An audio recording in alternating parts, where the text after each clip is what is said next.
Bienvenue sur Tsunamia, le podcast dédié à la déferlante de l'intelligence artificielle. Je suis Dimitri, votre hôte, et cette semaine, préparez-vous car la houle est vraiment forte. On a Meta qui lâche une véritable bombe avec son nouveau modèle Llama 4. On va reparler aussi un petit peu de Google et de son modèle Gemini 2.5 Pro qui est sorti la semaine dernière et qui reste le modèle le plus impressionnant à ce jour. Et on va un petit peu discuter aussi de DeepMind qui nous ont sorti un papier très complet sur les risques potentiels qu'on peut avoir avec l'AGI. On va aussi parler du nouveau modèle de Midjourney, la version V7, qui est sortie après presque d'un an de silence radio. On parlera évidemment aussi d'OpenAI, qui est en train d'ajuster sa feuille de route en faisant face à une popularité explosive, et aussi de notre pépite Mistral AI, qui signe un contrat majeur avec un géant du transport maritime, sans oublier la montée en puissance des agents IA et des outils qui les connectent. Ça va secouer, je vous préviens. Allez, c'est parti. Alors on commence très fort avec Meta qui a décidé de marquer les esprits ce week-end en dévoilant non pas un, mais toute une nouvelle flotte de modèles avec les nouveaux modèles Llama 4. Alors comment ça fonctionne ? Meta il nous présente 3 nouveaux modèles. Il y a un premier modèle qui s'appelle Llama 4 Scout, un deuxième Llama 4 Maverick, dernier qui s'appelle Llama 4 Behemoth. Et donc ces nouveaux modèles, qu'est-ce qu'ils ont de particulier ? C'est qu'ils utilisent tous une nouvelle architecture, qui a déjà été utilisée par pas mal d'autres modèles, mais c'est une architecture qui n'était pas avant utilisée par Llama. Et cette architecture, c'est celle des Mixture of Experts. Et donc qu'est-ce que c'est ? C'est tout simplement d'avoir différents experts dans un même modèle. Donc si vous imaginez par exemple, je sais pas moi, une grande entreprise avec plein de départements spécialisés, quand on utilise un modèle qui utilise cette architecture et qu'on a une tâche qui arrive, au lieu de mobiliser tout le monde, on va juste l'envoyer à l'expert qui est le plus pertinent sur ce domaine bien précis. Et donc l'intérêt de ce genre d'architecture, c'est que plutôt que d'utiliser l'ensemble du modèle, donc d'activer tous les paramètres du modèle, et là on parle de modèles qui peuvent être très volumineux, puisque typiquement pour le modèle Maverick, on est sur un modèle de 400 milliards de paramètres au total, et là on va juste activer l'expert dédié de ce modèle-là, et donc typiquement sur ce modèle Maverick, ce sera un expert qui fait uniquement 17 milliards de paramètres, ce qui est déjà beaucoup plus restreint en termes de taille, et qui pourrait du coup fonctionner déjà sur une configuration bien moindre. Donc ça va permettre quoi ? Ça va permettre tout simplement des économies en termes justement de temps de réponse, de temps d'inférence. Ça va permettre d'avoir aussi un modèle qui va être plus rapide, et donc c'est cette nouvelle architecture que Llama a décidé d'implémenter, et on avait vu, je crois, cette architecture apparaître avec un modèle Mistral 7B qui fonctionnait très bien, justement parce qu'il mélangeait plusieurs experts de 7 milliards de paramètres chacun, et ça permettait du coup d'avoir des réponses très efficaces. Et donc là, on a une architecture qui est similaire avec ce nouveau modèle Llama 4. Autre particularité de ce modèle, ils sont tous nativement multimodaux, c'est-à-dire qu'ils ont été conçus dès le départ pour comprendre non seulement le texte, mais aussi les images et même la vidéo. Et Meta, il parle même d'une fusion précoce, où les infos visuelles et textuelles, elles sont intégrées très tôt dans le processus, et ça c'est une approche différente de certains modèles qui vont ajouter la partie vision un peu plus tard sur une surcouche en fait, et donc qui vont faire que le modèle va peut-être un peu moins interpréter tout ce qui est lié aux images et aux visuels. Et au niveau des performances annoncées, c'est assez dingue, puisque le modèle Scout, le plus petit des modèles, il va nous permettre, avec seulement 109 milliards de paramètres au total, mais des experts actifs, eux, de 17 milliards de paramètres, il pourrait déjà tenir sur une seule carte de type Nvidia H100, mais surtout, il aurait une fenêtre de contexte ahurissante de 10 millions de tokens. Et là, clairement, c'est vraiment du jamais vu. Et j'en parle souvent de la taille des tokens, c'est vraiment la taille de la mémoire que peut avoir le modèle de langage. Et jusqu'à aujourd'hui, les meilleurs sur le domaine, c'était Google, qui pouvait monter jusqu'à 2 millions de tokens. Et donc, pour rappel, un 2 millions de tokens, ça fait un peu moins en termes de mots, ça va peut-être faire 1,5 million, 1,6 million en termes de nombre de mots, mais 10 millions de tokens, c'est énorme, ça représente franchement au moins 10 livres, facile, donc, et 10 gros livres, pas des livres de 200 pages, des livres de 500, 600 pages, donc c'est quand même énorme, et je vous laisse imaginer ce que ça pourrait permettre du coup d'avoir une si bonne taille de contexte. Ça pourrait permettre de comprendre tout un domaine, tout un tas de livres, de rechercher peut-être dans une base documentaire qui est très riche, et ça avec tout dans la mémoire directement du modèle. Donc ça pourrait simplifier des cas d'usage où il faut habituellement utiliser une base de données et utiliser peut-être un système comme le RAG qui permet lui d'avoir une petite base dédiée qu'on connecte au modèle au moment où on lui pose des questions. Là typiquement avec ce genre de modèle qui pourrait monter jusqu'à 10 millions de tokens, on aurait peut-être plus du tout besoin de ça. On pourrait lui donner des tonnes et des tonnes et des tonnes de documents, et le modèle pourrait garder tout ça en mémoire et garder tout ça en taille dans son contexte, texte, donc ça c'est vraiment hyper impressionnant. Mais il y a quand même un petit bémol, hein. Donc pour faire ce système-là, ils ont utilisé une architecture spécifique qu'ils ont baptisé le iRope, et en fait quand on regarde un petit peu dans les détails et qu'on le teste un petit peu, et ben on se rend compte que a priori le modèle ne serait pas très bon pour retrouver une information bien précise parmi toute la taille de son texte. Donc ça veut dire que si on reprend l'exemple de lui donner 10 livres, hein, je sais pas, admettons vous lui donnez tous les livres Harry Potter, et ben si vous prenez une citation d'un des personnages à un moment précis, ben, il se peut qu'il n'arrive pas à retrouver cette citation et qu'il l'ait oublié. Donc il aura en mémoire l'histoire complète de tous les livres avec des détails suffisamment élevés, mais si on va chercher une information bien précise, ben, il se peut que le modèle n'arrive pas à la retrouver. Et ça c'est des tests qu'on fait, hein. C'est le test de l'aiguille dans la botte de foin, et c'est un test dans lequel Google est très très bon, mais donc là a priori ce nouveau modèle Llama il serait pas aussi bon dans ce modèle là, mais bon après 10 milliards de tokens, hein, c'est enfin 10 millions pardon de tokens, hein, c'est énorme, donc je pense qu'il y aura quand même quoi qu'il arrive des très bons cas d'usage sur ce dernier. Et sinon on n'a pas que ce modèle là, on a aussi le modèle Maverick, et donc le modèle Maverick lui qu'est-ce qu'il a, c'est que c'est un modèle un peu plus costaud, il fait 400 milliards au total avec des experts qui font eux 17 milliards à chaque fois, donc il y a 128 experts au total, hein, donc je pense qu'ils ont pu vraiment découper une expertise très précise en fonction voilà de tout un tas de choses, de cas d'usage possibles, hein. Donc ça c'est plutôt intéressant, et il le positionne un petit peu comme le modèle à utiliser, donc c'est un petit peu son cheval de bataille, c'est ce qui va vraiment remplacer Llama 3.2, Llama 3.3, les modèles de 70 milliards de paramètres, et ça va vraiment être le modèle de base pour tout ce qui est assistant, chat, etc. Et d'après Google, hein, ce modèle de 400 milliards, eh ben, il dépasse GPT-4o et il est même aussi bon qu'il dépasserait aussi également Gemini 2.0.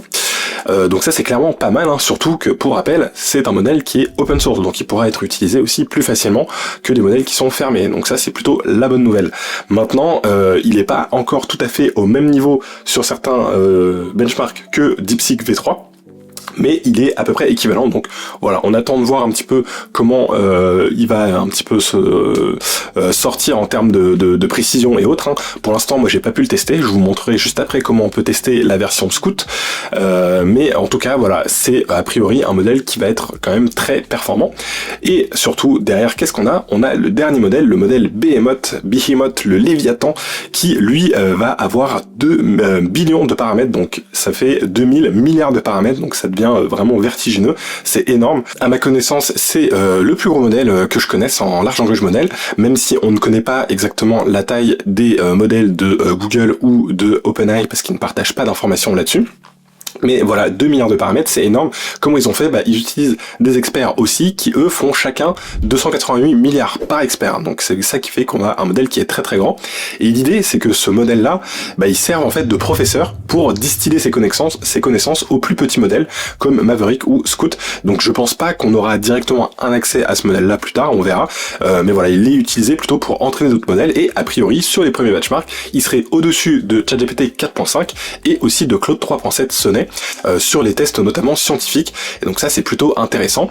Et donc voilà, pour entraîner ce monstre de modèle énorme, hein, ils ont utilisé une technique qui leur a permis de réduire un petit peu la précision des calculs, hein. Donc en fait ils ont utilisé tout simplement une technique où les chiffres utilisés dans les calculs sont codés sur un petit peu moins en termes de taille que ce qu'on fait habituellement, hein. Donc généralement les modèles sont on travaille sur des modèles en FP16 et là ils ont travaillé sur des modèles en FP8, donc voilà, des chiffres 2 fois plus petits, ça fait que ça permet de réduire la précision du modèle, mais on peut quand même garder un modèle très efficace malgré cette réduction de précision, et par contre ça nous fait énormément économiser en temps de calcul, et donc c'est cette stratégie là qu'ils ont pu utiliser pour entraîner ce modèle sur leur cluster de GPU, hein, et ils ont 32 000 GPU sur leur cluster, hein, donc on parle quand même d'un très gros serveur. Bon, un point aussi intéressant qu'on a avec ce nouveau modèle de Llama 4 de chez Meta, c'est qu'ils ont a priori essayé de travailler un petit peu sur les biais. Donc forcément, hein, dès qu'on a des modèles qui sont entraînés sur des informations qui viennent d'internet, hein, on a forcément des biais qui viennent avec. Et comme je dis souvent, hein, il faut pas oublier que chaque langage de modèle aura une sorte de ligne éditoriale, hein. Et donc là, ce qu'ils ont essayé de faire, Meta de leur côté, c'est d'essayer d'amoindrir un petit peu les biais qu'il pouvait y avoir, les penchants politiques, hein, pour que justement le modèle soit un un petit peu plus neutre. Et bon, on verra un petit peu ce que ça pourra donner et ce que le modèle donnera en termes de réponse, voilà, sur des sujets un petit peu plus politiques. Et surtout après, ce qu'il faut garder en tête, c'est que l'avantage du modèle de Llama 4, c'est que si la version qu'ils nous fournissent ne nous plaît pas, vu qu'il est open source, on peut toujours réentraîner une version qui peut avoir plus ou moins de censure et qui peut aussi voilà, fonctionner d'une façon un petit peu différente. Et ça, c'est un petit peu le bonus aussi qu'on a quand on a des modèles qui sont ouverts. Bon, après, petite ombre au tableau, ou du moins petit débat dans la communauté, la performance de Maverick sur le benchmark LM Arena, où des humains notent les réponses des IA, Maverick, il a obtenu un très bon score, mais Meta a précisé qu'il s'agissait d'une version expérimentale optimisée pour la conversation. Du coup, certains chercheurs se demandent si la version publique téléchargeable est exactement la même, et si elle est aussi performante dans ce contexte précis. Donc c'est toujours le souci avec les benchmarks, de toute façon, ils reflètent qu'une partie de la réalité, et ils peuvent aussi être un petit peu optimisés, même si l'avantage de LM Arena, c'est que vu qu'on a des réponses d'humains, on a quand même généralement un bon ressentiment sur le niveau global du large language model. Et puis cette semaine, on n'a pas eu juste Meta, on a eu un autre acteur majeur de la génération d'images par IA qui a fait son comeback, c'est Midjourney, qui après plus de 1 an sans nouveau modèle, vient de sortir la nouvelle version, la version V7 en alpha. Et là aussi, les promesses sont belles. Midjourney parle d'une refonte totale, d'une bien meilleure cohérence et consistance, notamment pour les mains, les doigts, les corps, le cauchemar habituel des générateurs d'images, mais aussi pour les objets en général. Ils promettent aussi des textures et des matériaux beaucoup plus détaillés et réalistes, comme les rides de la peau ou les subtilités d'une poterie par exemple.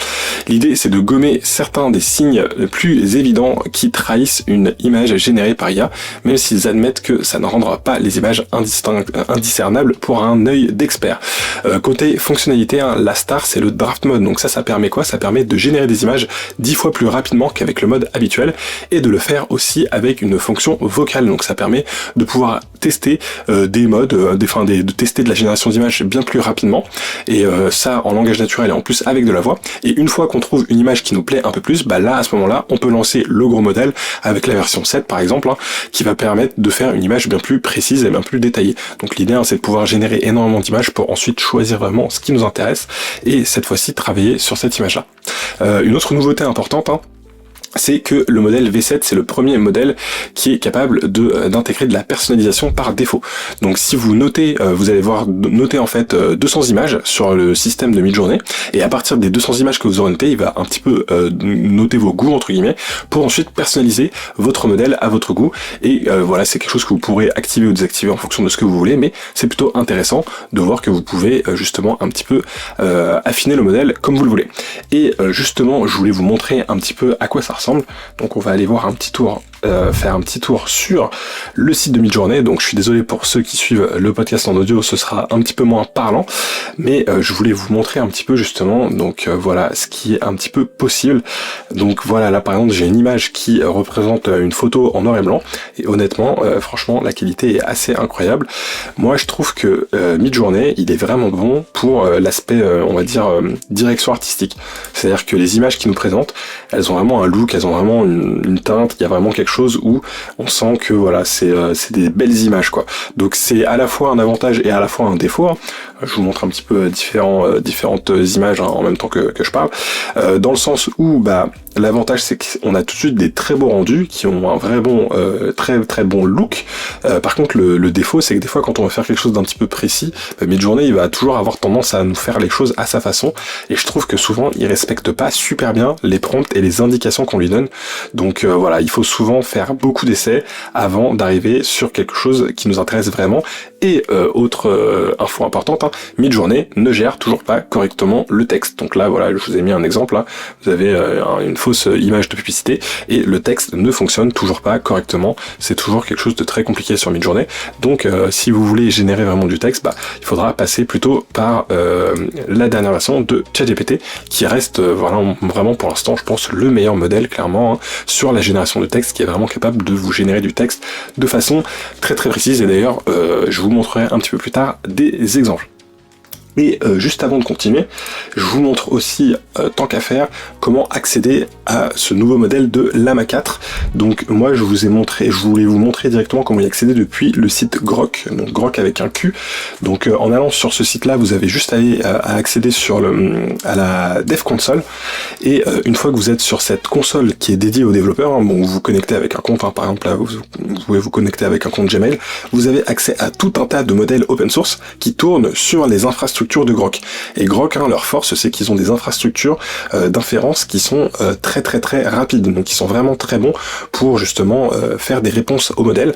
Et là, typiquement, vous allez avoir du Llama 4, vous allez avoir du Llama 3.3, 3.2, du Qwen 2.5, enfin voilà, il y a plein de modèles disponibles qui sont dispo de façon open source, et vous pouvez tout simplement les tester dans le Playground.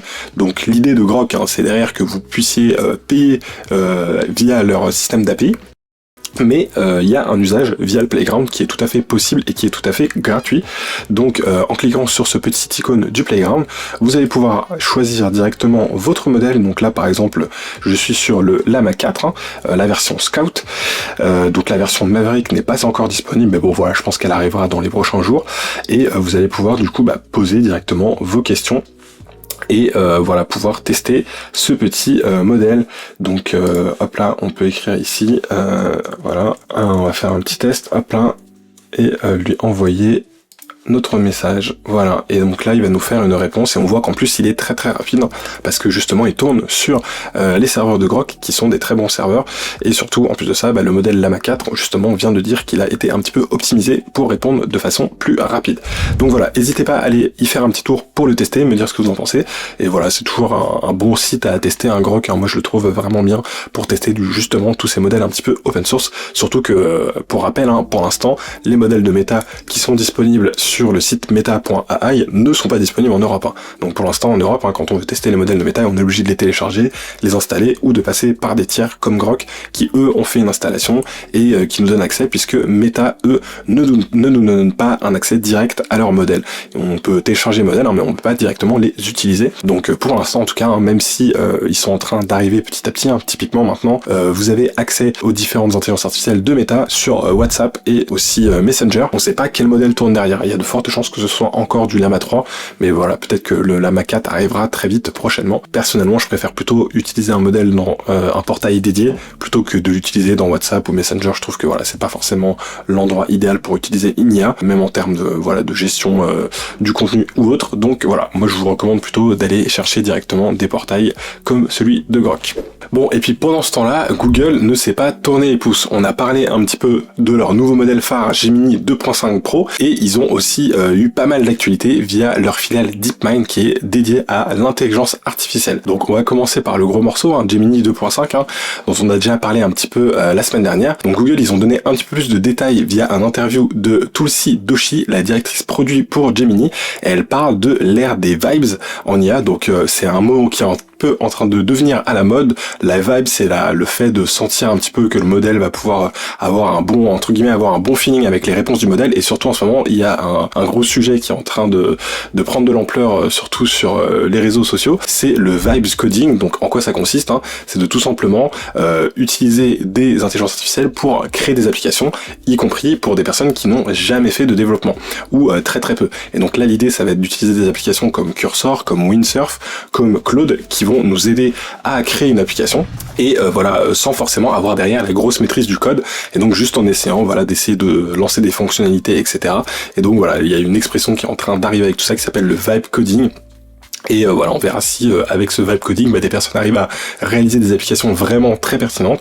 Pour l'instant, on peut faire des choses plutôt sympathiques, mais on n'est pas encore au niveau de ce qu'on pourrait faire quand on a des véritables connaissances en développement. Donc en tout cas, au-delà des benchmarks purs sur Gemini 2.5, hein, Google, il se concentre aussi beaucoup sur le ressenti des utilisateurs. C'est un peu ça qu'ils veulent dire par cette idée de vibes. Donc l'idée, c'est que la qualité perçue des réponses, leur utilité, leur côté engageant, elle soit aussi mise en avant. Et donc Gemini Gemini 2.5, et ben il essaye de justement être très bon dans ces domaines, et c'est ce qui fait qu'en ce moment, il est numéro 1 sur justement le classement de LM Arena, qui est le fameux benchmark où on a des utilisateurs humains, et donc en ce moment c'est clairement le modèle qui est le plus apprécié dans la façon et dans son style de réponse. Donc ça c'est un des points en tout cas sur lequel Google est en train de travailler. Donc après Doshi elle nuance en disant que ce qu'ils essayent de faire, c'est de créer une expérience qui va être agréable sans tomber dans la sycophantie, c'est-à-dire le fait que le modèle essaye juste de nous dire ce qu'on veut entendre en fait, et donc d'éviter d'avoir ce problème là, et c'est un équilibre un petit peu délicat à trouver. En tout cas techniquement Gemini 2.5 Pro il n'est pas beaucoup plus gros que la version 2.0, mais il est plus efficace, ça c'est sûr, et il intègre une nouvelle capacité appelée le Dynamic Thinking, et donc là l'idée c'est que le modèle va adapter son temps de réflexion en fonction de la complexité de la question qu'on lui pose. Et donc pour une question simple comme comment vas-tu, il va nous faire une réponse où il y a une très petite réflexion et il va répondre plus rapidement. Par contre si on lui fait une question très complexe, là il va prendre plus de temps pour nous répondre, et ça c'est plutôt une bonne chose parce que ça va nous permettre justement d'avoir des réponses adaptées à notre question, et c'est aussi un des sujets sur lequel OpenAI sont en train de travailler avec GPT-5, puisque là le but c'est de ne pas avoir à choisir si le modèle doit être un modèle qui pense beaucoup ou pas, c'est plutôt d'avoir le modèle en lui-même qui en fonction de la question va savoir s'il va justement faire une réponse qui va être courte ou longue. En tout cas Google il prévoit d'investir 75 milliards de dollars en infrastructure IA en 2025, donc chaque cycle de calcul économisé c'est bon à prendre, et donc Doshi admet que le modèle actuel a tendance quand même à encore surpenser, mais c'est toujours un axe d'amélioration qu'ils ont, et c'est toujours un travail un petit peu compliqué à faire. En tout cas ce qui est intéressant c'est de voir aussi la tarification que Gemini 2.5 a décidé d'adopter. Donc pour l'instant c'est le modèle le plus cher de Google, et c'est un modèle qui reste un petit peu plus cher, donc ils ont un coût qui est de 1,25 $ par million de tokens en entrée, et de 10 $ par million de tokens en sortie. Donc c'est plus cher que O3 Mini par exemple d'OpenAI ou R1 de DeepSeek, mais ça reste quand même moins cher que par exemple Claude 3.7 Sonnet ou encore le nouveau modèle ChatGPT, le modèle GPT 4.5 d'OpenAI. Donc on sent quand même que en ce moment, même si Google augmente leur prix, ils arrivent à rester quand même assez compétitifs. Et en tout cas, d'après Google, ils disent que l'API de Gemini, l'utilisation de l'API de Gemini aurait augmenté de 80% ce mois-ci. Donc on verra si effectivement ils commencent à prendre le lead là-dessus, puisqu'à priori, les modèles de Gemini sont quand même souvent appréciés par les développeurs, justement parce qu'ils coûtent pas forcément très cher et qu'ils sont quand même assez performants. Donc par contre, là où Google pêche un peu, c'est sur la transparence, puisqu'on attend toujours les rapports techniques détaillés pour Gemini 2.0, et maintenant aussi du coup pour ce nouveau modèle 2.5. Et pareil pour les modèles cards, c'est des sortes de fiches d'identité des modèles qui résument leurs entraînements, leur usage prévu, etc. Et donc Google il promet que ça arrive, mais le rythme des sorties semble bien plus rapide que le rythme des sorties de la documentation. Et ça c'est un peu dommage pour un acteur de cette taille, surtout quand on parle de technologies qui sont aussi impactantes. Et justement en parlant d'impact, on a aussi un sujet du côté de DeepMind, la filiale de recherche de Google, qui a publié un pavé de 145 pages sur la sécurité de l'AGI, donc l'intelligence artificielle générale. Donc cette IA hypothétique aux capacités humaines aux capacités humaines sur le papier. Donc je vous montre un petit peu, ils ont fait un premier article sur leur blog qui explique un petit peu tout ce sur quoi ils ont travaillé, et ils ont du coup donné ce rapport qui est extrêmement complet de 145 pages. Donc voilà, je vais pas aller dans tous les détails, je vous mettrai le lien dans la description du podcast si vous voulez aller voir tout ça en détail.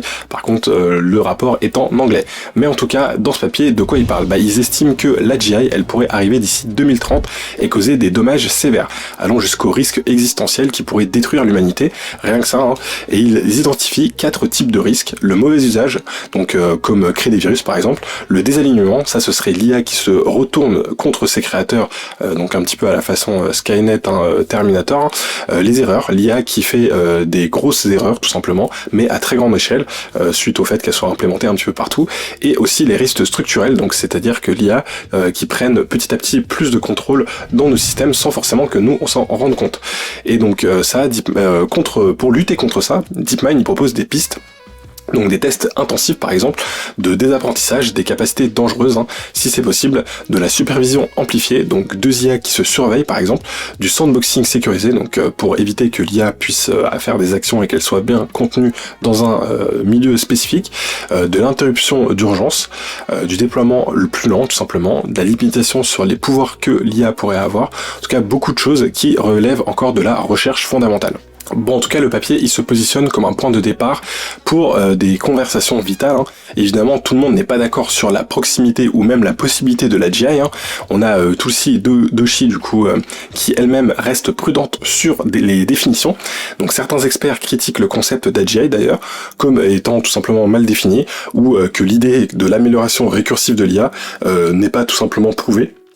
Donc d'autres soulignent des risques plus immédiats, comme des IA apprenant de leurs propres erreurs et polluant ainsi tout ce qui est lié à l'information.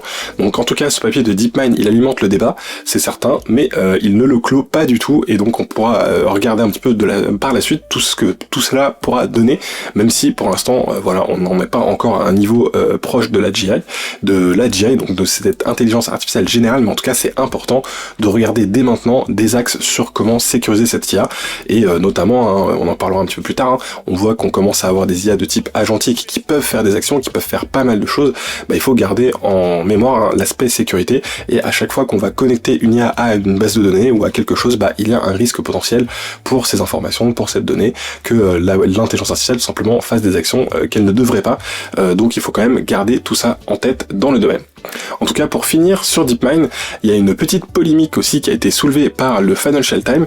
Selon plusieurs chercheurs actuels et anciens, DeepMind retiendrait de plus en plus la publication de ses recherches, surtout celles qui pourraient donner un avantage aux concurrents ou montrer Google Gemini sous un mauvais jour. Il y aurait plus de bureaucratie, un processus de validation plus strict, voire un embargo de 6 mois sur les papiers stratégiques. Un chercheur cité dit « Je ne nous imagine pas sortir de papier sur les Transformers aujourd'hui ». C'est un changement majeur pour DeepMind, longtemps réputé pour sa culture de recherche ouverte. La pression pour transformer la recherche en produit et rattraper OpenAI semble avoir des conséquences. DeepMind se défend en disant qu'il publie toujours des centaines d'articles et qu'ils veulent juste éviter aux chercheurs de perdre du temps sur des travaux qui ne seraient plus appropriés pour des raisons stratégiques, mais ça grince un peu des dents, et dans les couloirs et dans les bruits de couloir, certains chercheurs craignent pour leur carrière si la publication devient trop difficile. C'est le dîner un peu classique entre science ouverte et avantage compétitif. Forcément, pour les chercheurs, c'est important pour eux de pouvoir publier, mais derrière, Google, eux, de leur côté, ils ont des produits à vendre, et donc ils ont peut-être pas envie que toute leur recherche et développement partent dans des articles qui sont derrière publics. Et c'est intéressant de voir que, à l'opposé, DeepSeek, eux, de leur côté, publient systématiquement avec leur nouveau modèle les papiers de recherche qui vont avec, et ça c'est vraiment bien parce que ça va permettre de faire avancer non seulement DeepSeek, mais aussi tout un tas d'autres entreprises dans le domaine de l'intelligence artificielle, puisque ils pourront s'inspirer tout simplement des papiers de recherche de l'équipe de DeepSeek. Bon, et sinon, la dernière nouvelle pour finir avec Google, elle concerne NotebookLM qui ajoute une nouvelle fonctionnalité qui vous permet d'aller directement chercher des sources avec le modèle. Donc si par exemple je vous montre, je crée un nouveau notebook, et au lieu d'ajouter d'habitude mes sources, c'est ça qui est intéressant avec NotebookLM, vous pouvez rajouter des vidéos YouTube, vous pouvez rajouter des documents, vous pouvez rajouter des PDF, copier-coller du texte, etc., des sites internet. Ça c'est vraiment le gros intérêt de NotebookLM, puisqu'après il vous fait des réponses basées sur les sources que vous lui avez données. Et là, si vous n'êtes pas très inspiré, vous pouvez cliquer sur découvrir des sources, et là vous pouvez du coup lui donner un sujet, par exemple, je sais pas moi, on va lui dire le deep learning, hop là, et on va tout simplement envoyer les informations, et là il va aller nous chercher des informations directes, et nous récupérer jusqu'à 10 sources. Donc là voilà, il a récupéré des PDF, il a récupéré des infos sur des sites internet, etc. On appuie sur importer, et automatiquement on aura notre petit notebook qui va du coup incorporer toutes ces sources, et on peut toujours en rajouter des sources supplémentaires. Et puis oui, notebook, je crois que c'est 30 ou 50 sources, je crois, sur la version gratuite, et sur la version payante, vous pouvez même monter jusqu'à 300 sources. Donc c'est vraiment intéressant si vous voulez faire un travail un petit peu de documentation, et surtout avoir des réponses qui sont basées sur vos documents. Donc par exemple, là, si je lui dis explique-moi le deep learning, alors on va peut-être attendre qu'ils finissent d'analyser toutes les sources. et on va voir un petit peu ce qu'il nous répond, mais l'intérêt c'est qu'il va nous faire une réponse en citant chacune de ses sources et pas juste une réponse un peu classique que pourrait nous faire une IA habituelle où là elle va répondre avec les informations qu'elle a qui viennent de son entraînement sur lequel on n'a pas vraiment d'accès, on sait pas vraiment sur quoi elle a été entraînée exactement. Là l'IA va nous répondre directement sur les fichiers qu'on lui aura donnés. Et aussi ce qui est intéressant avec NotebookLM, c'est qu'on peut aussi récupérer des informations qui proviennent de YouTube, et ça c'est plutôt pas mal parce qu'il peut y avoir déjà des fois pas mal d'infos qui viennent de cette source là. Donc voilà, je vous montre juste pour la démo pour ceux qui regardent le podcast en vidéo, mais il a bien été récupéré des sources, des informations qui proviennent des sources qu'il a été trouvé tout seul, donc ça c'est plutôt pas mal. Donc n'hésitez pas à aller y faire un tour, pour rappel, NotebookLM c'est toujours gratuit, donc franchement ça vaut le coup d'aller l'essayer si vous avez un travail qui prend en compte de la recherche sur pas mal de documents. Bon, et sinon chez OpenAI on a toujours leur nouveau modèle de génération d'images qui fait l'actualité et qui est en train d'être utilisé énormément. Il y a plein de personnes qui trouvent des cas d'usage assez intéressants, je vous en montrerai quelques lancements, mais ce qui est intéressant à savoir c'est que dès son lancement, même avec en accès limité au début, ça a été une folie, la capacité à générer des images dans un style très proche de celui par exemple des studios Ghibli est devenu viral, il y a énormément de personnes qui sont amusées à refaire leurs photos avec ce style là. Le PDG du coup Sam Altman, il a même tweeté que la demande était si forte que leur GPU était en train de fondre. Les chiffres sont éloquents, selon le COO Brad Lightcap, plus de 130 millions d'utilisateurs ont généré plus de 700 millions d'images en à peine une semaine après le lancement de ce nouveau modèle. Et donc ce succès, il a eu plusieurs conséquences. D'abord, une bonne nouvelle pour les utilisateurs, le générateur d'images est maintenant disponible pour tous les utilisateurs de ChatGPT, même ceux qui n'ont pas d'abonnement payant. Altman avait mentionné une limite possible de 3 images par jour pour le niveau gratuit, mais c'est une démocratisation importante. Ensuite, une conséquence plus problématique, cette popularité a mis une pression énorme sur l'infrastructure d'OpenAI. Altman a reconnu que ça avait entraîné des retards sur d'autres produits et des dégradations temporaires de services, le temps qu'ils augmentent leur capacité. Et bien sûr, la viralité du style Ghibli a ravivé les débats sur le droit d'auteur et les données d'entraînement. La ressemblance est parfois si frappante que ça pose question. En parallèle, certains petits malins ont découvert que ce nouveau générateur était particulièrement doué pour créer des fausses factures ou de faux reçus de restaurants, avec un réalisme troublant. OpenAI assure que les images générées contiennent les métadonnées indiquant leurs origines et qu'ils agissent si les utilisateurs violent leur politique, tout simplement qui interdit la fraude dans la politique d'OpenAI, mais ça montre encore une fois la double face de ces outils puissants, créatifs d'un côté, mais avec un vrai potentiel d'abus de l'autre. Et du coup, je voulais vous montrer un petit peu ce qui se passait sur certains réseaux sociaux avec justement la génération de certaines images. Donc là je vous en ai mis quelques-unes de côté. Donc par exemple ici on a une facture qui a été modifiée où la personne elle a tout simplement demandé d'enlever le watermark et de modifier le montant, et ça a très bien fonctionné. Il s'est retrouvé avec une facture pour des frais d'hôpitaux qui a été entièrement modifiée. Là ici je vous donne des exemples de tickets qui auraient pu être scannés. Donc là typiquement on dirait vraiment que c'est une vraie photo, mais ça n'est pas le cas. Des papiers d'identité, donc là un papier de visa, donc un scan de visa. Ici un diplôme, et ici on aurait on a un reçu. Donc on peut quand même faire des choses qui sont assez réalistes. Et du coup moi quand je vois à quel point il est capable de faire une copie par exemple d'un visa, la question que je me pose c'est mais sur quelles données ils ont réussi à s'entraîner et où est-ce qu'ils ont bien pu récupérer des données comme celle tout simplement de scan de visa. Là c'est un autre exemple avec une carte d'identité, un badge, c'est une carte d'identité indienne je crois. Et autre effet intéressant, il y a des personnes maintenant qui prennent des images générées par ChatGPT, qui prennent des objets qui existent vraiment, et avec le mélange des deux et de l'ajout d'IA de génération de vidéos comme Kling, font tout simplement des publicités complètes et très très très réalistes. Donc là c'est un exemple que je suis en train de vous montrer avec une paire de baskets, et franchement le résultat il est assez dingue, il est extrêmement réaliste, et ça c'est fait avec le mélange de justement cette nouvelle IA de génération d'images de ChatGPT et l'IA de génération de vidéo qui s'appelle Kling. Et là c'est aussi un autre exemple sur le fait de pouvoir générer à partir d'une photo des tout simplement équivalents de jouets, en fait, faire un effet jouet sur des personnes, et ces équivalents de jouets, tout simplement les générer ensuite en 3D avec une autre IA qui elle permet de faire de la génération d'objets en 3D. Ça c'est un exemple sur la partie publicité, où là vous allez pouvoir très facilement faire des publicités avec surtout des packshots qui n'ont pas de problème au niveau du texte, et ça c'est très impressionnant. Donc voilà, là c'est des exemples que je vous ai mis où on voit qu'il n'y a aucun problème sur le nom de la marque, sur les informations qui sont écrites. Donc là il y a même un effet voilà BD où on a un titre, etc. Tout fonctionne très bien. Alors moi j'ai constaté quand même que quand on s'en sert en français et qu'il y a des accents, il a quand même un peu de mal. Les accents c'est quelque chose qui a tendance quand même à le faire un peu dérailler. Mais voilà, en tout cas un petit peu comment ça marche. Et en ce moment il y a aussi une grande mode, hein, c'est de faire des starter packs, c'est-à-dire de faire des espèces de figurines avec voilà un petit personnage qui nous ressemble et des accessoires. Et voilà, il y a aussi le style Lego qui fonctionne bien. Enfin voilà, je vous ai mis un petit peu des exemples de style poupée ou autre. C'est des choses que cette intelligence artificielle peut très très bien gérer.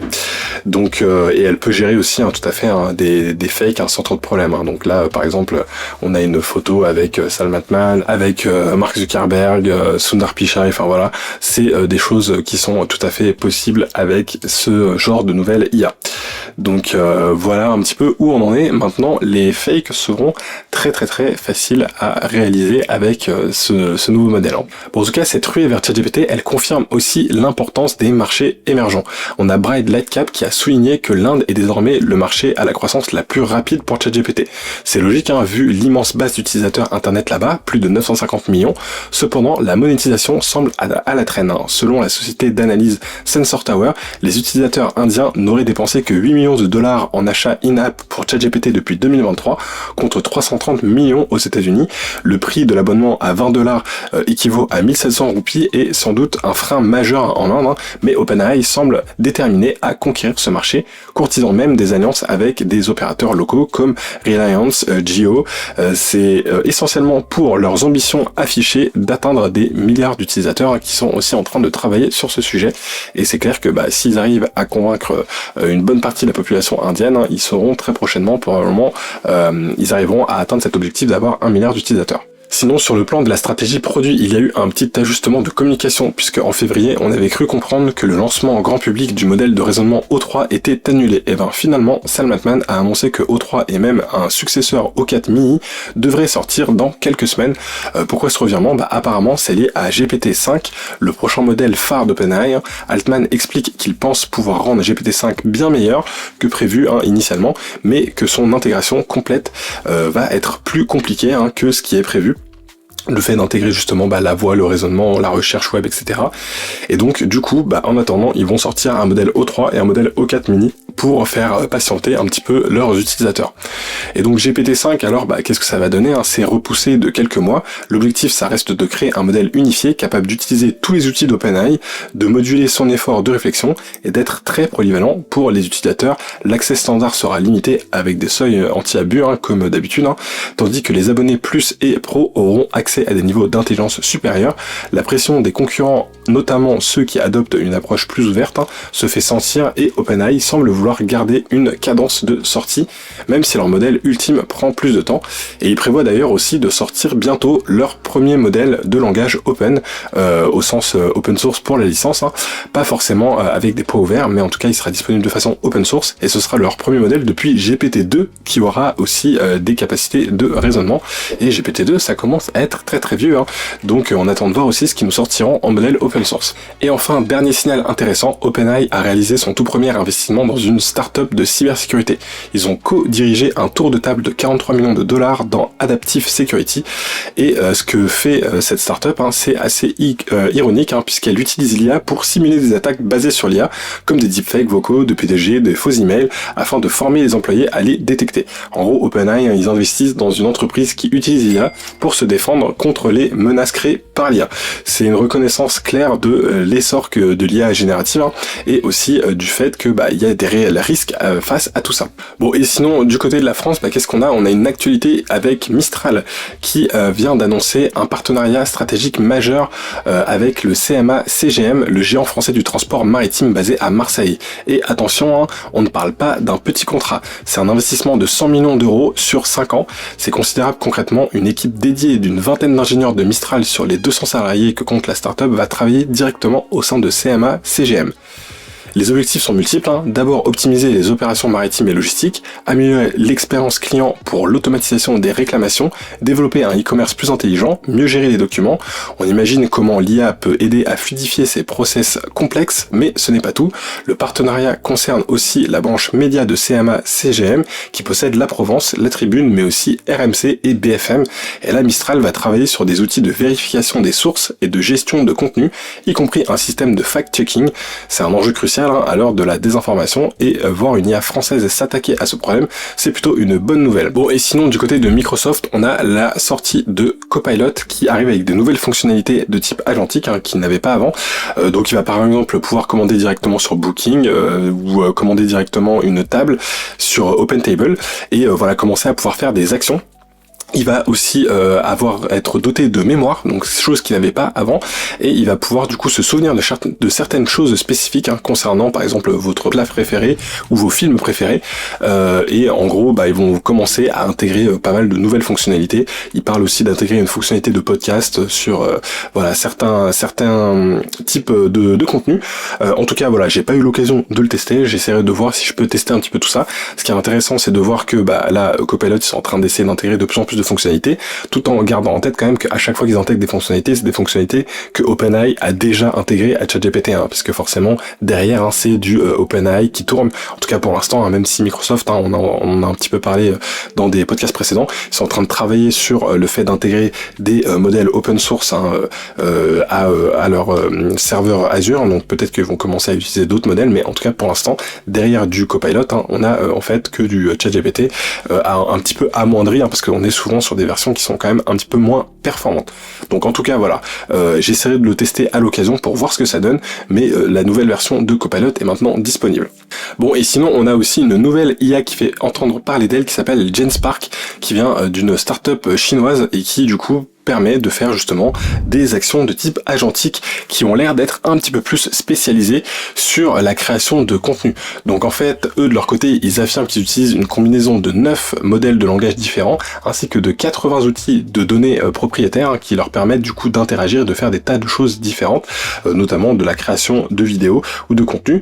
En tout cas, ils ont l'air d'être déjà capables de naviguer sur Internet. Moi, je m'en suis servi pour lui poser une question un petit peu simple sur les actualités des 7 derniers jours sur l'intelligence artificielle, et il a été capable d'aller récupérer des informations qui viennent typiquement de sites comme TechCrunch ou AI.meta, et ça honnêtement c'est des choses que j'arrive pas à faire avec ChatGPT. ChatGPT, à chaque fois que je veux lui faire accéder à des sites comme TechCrunch, il ne peut pas le faire, tout simplement parce que c'est un site d'actualité, c'est un journal, donc de leur côté ils protègent leur site, et donc ils n'acceptent pas d'être scannés par des robots automatiques, hein, donc que ce soit ChatGPT, Perplexity ou autre, on n'aura pas accès à ce genre de site, mais là avec ce modèle GenSpark, et on peut le faire parce que je pense qu'il passe par un navigateur dédié pour faire sa recherche, donc c'est plutôt intéressant, et il est capable aussi d'aller récupérer des vidéos, de les analyser, donc voilà, c'est plutôt intéressant. Avec un usage gratuit, vous pouvez quand même lui faire quelques petites demandes, vous n'allez pas pouvoir générer de la vidéo par exemple avec le modèle gratuit, hein, mais voilà, je trouve qu'il est plutôt intéressant, et l'interconnexion qu'ils ont fait de modèles déjà existants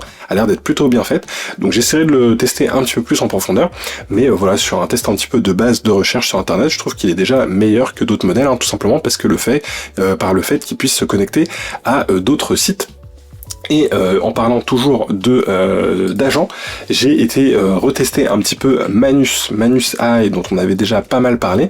Donc j'ai essayé de lui refaire faire un site internet, je lui ai redonné pas mal d'instructions avec un cahier des charges, etc. Et je l'ai lancé sur la tâche, et la dernière fois, honnêtement, j'avais pas eu un résultat incroyable, le site internet était complètement buggé, et là, honnêtement, j'ai eu un résultat qui est bien meilleur, que je vais vous montrer. Hop là, voilà, je vais le passer en mode clair, ce sera plus lisible.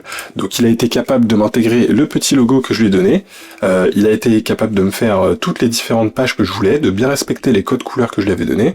Après forcément il y a des choses qui fonctionnent pas vraiment, hein. Par exemple là il m'a créé un onglet podcast et il n'arrive pas vraiment à intégrer directement l'onglet podcast, hein, mais voilà, la brique en tout cas est faite, et chaque différente section je trouve est plutôt fonctionnelle, donc c'est un bon début je trouve pour un outil du coup qui est entièrement automatisé, hein, où j'ai rien eu à faire.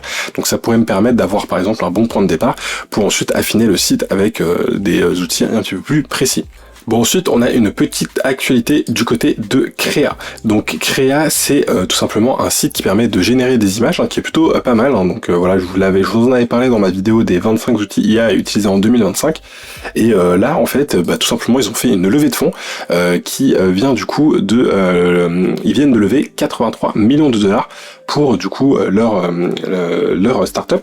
Et je voulais aussi en profiter du coup pour vous montrer un des modes que je trouve assez sympa sur le site crea.ai. C'est le mode live en fait qui vous permet de faire de la génération d'images en live.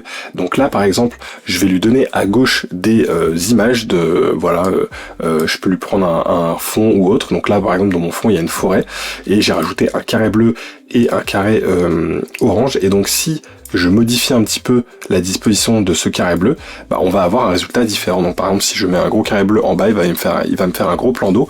Et si je le mets, je sais pas moi, par exemple voilà mon gros cercle orange au-dessus, il va me faire un ciel orange. Et si là je lui dis Sunset Island par exemple, hop là, il va me faire quelque chose avec la mer, avec le petit soleil, puisque là du coup je lui parle de sunset, et si je le déplace, il peut me le déplacer directement. Et donc ça c'est assez sympa parce que ça permet, je trouve, justement d'avoir un petit peu quelque chose de live sur la façon dont on est en train de générer quelque chose. Et je trouve qu'on peut avoir justement des rendus qui sont assez intéressants et de tester un petit peu justement de la génération avec IA, avec des objets qu'on peut ajouter, créer, modifier, etc. Et voir un petit peu en temps réel comment la génération se fait. Donc voilà, par exemple là je lui demande de faire une photo de Paris et là du coup il m'a généré la tour Eiffel et on a bien les arbres, c'est très boisé. Pourquoi? Parce que je lui ai donné en image d'entrée tout simplement une photo d'arbre. Mais si je m'amuse à la changer et que je vais du coup dans... Voilà, et que par exemple on prend un fond qui n'a rien à voir, hop là, qui est une photo faite de nuit, et d'un seul coup il va me faire une photo de nuit. Donc voilà, c'est plutôt sympa, une utilisation que je trouve assez intéressante et que je vous laisse un petit peu regarder. Et enfin on a sur cette semaine la sortie du modèle Runway version Gen 4. Et avec ce nouveau modèle, Runway, ils promettent une meilleure fidélité, une meilleure cohérence des personnages et des objets à travers les scènes, et même une meilleure simulation de la physique du monde réel. On peut lui donner une image de référence d'un personnage et lui demander de la générer dans différentes situations, sous différentes lumières. C'est encore un pas en avant dans ce domaine très compétitif de la génération de vidéos où Runway fait face à OpenAI, Google et d'autres, et il continue de refuser de dire d'où viennent leurs données d'entraînement, un sujet toujours un peu sensible et controversé. Donc voilà, on se doute que dans leurs données d'entraînement, il y a probablement des données qui sont sous droit d'auteur, mais enfin bref, voilà, pour l'instant, on n'en est pas encore sûr. Donc voilà, je vous laisse quelques images quand même de Runway et Gen 4 pour terminer ce podcast. En tout cas, voilà, c'était tout pour cette semaine. J'espère que le podcast vous aura plu et que vous aurez eu votre dose d'informations. J'ai essayé de faire un format un petit peu différent où je montre aussi un petit peu ce que je fais sur l'ordinateur. Donc n'hésitez pas à me faire un retour si ça vous plaît ou pas. Et puis comme d'habitude, si jamais vous avez envie de me contacter, n'hésitez pas à m'envoyer un petit email à contact@tsunamia.fr, notamment si vous avez des besoins en formation sur l'IA. Et sinon, je vous dis de prendre soin de vous et je vous dis à la semaine prochaine. Allez, ciao!